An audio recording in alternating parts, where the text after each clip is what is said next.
fishing flies not only look like the real thing, they also act like it, mimicking the insect's natural movements.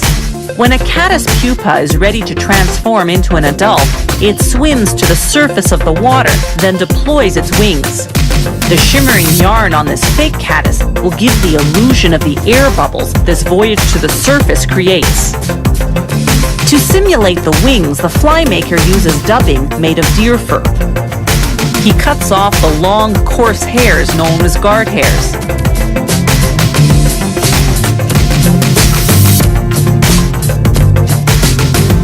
Then places them into a device called a hair stacker.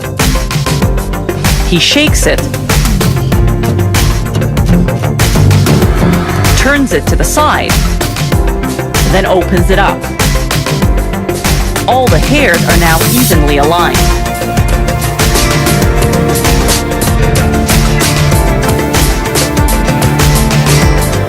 He measures the length he needs to create the fly's wings.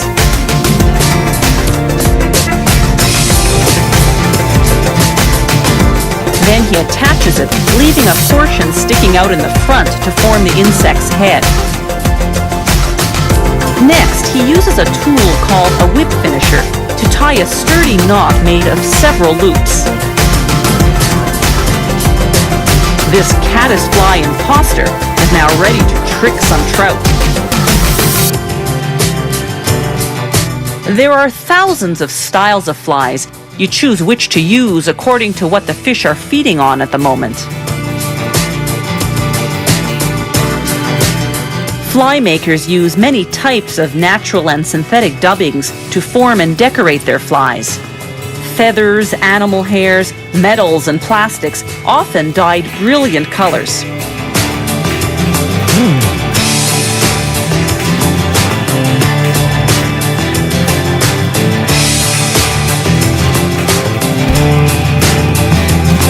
Tying a great fly won't always snag you the catch of the day, but if you maneuver the fly to make realistic movements in the water, the fish will buy it, hook, line, and sinker.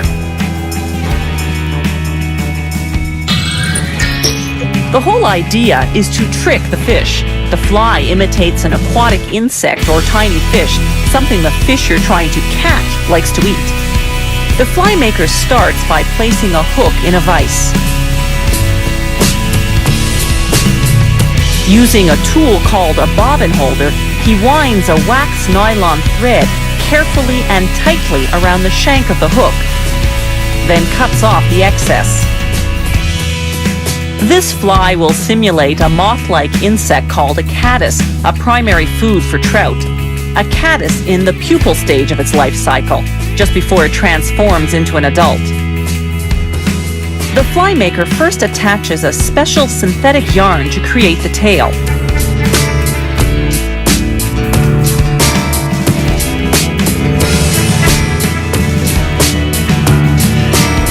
He secures it along the middle of the hook.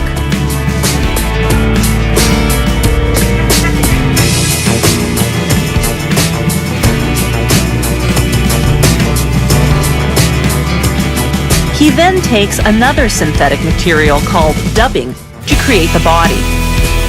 He spins the dubbing between his fingers onto the thread. The wax on the thread helps it adhere.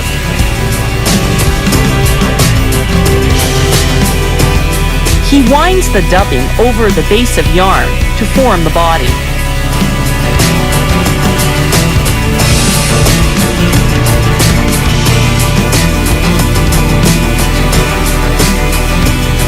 Then he folds some yarn over the dubbing and attaches it with more nylon thread.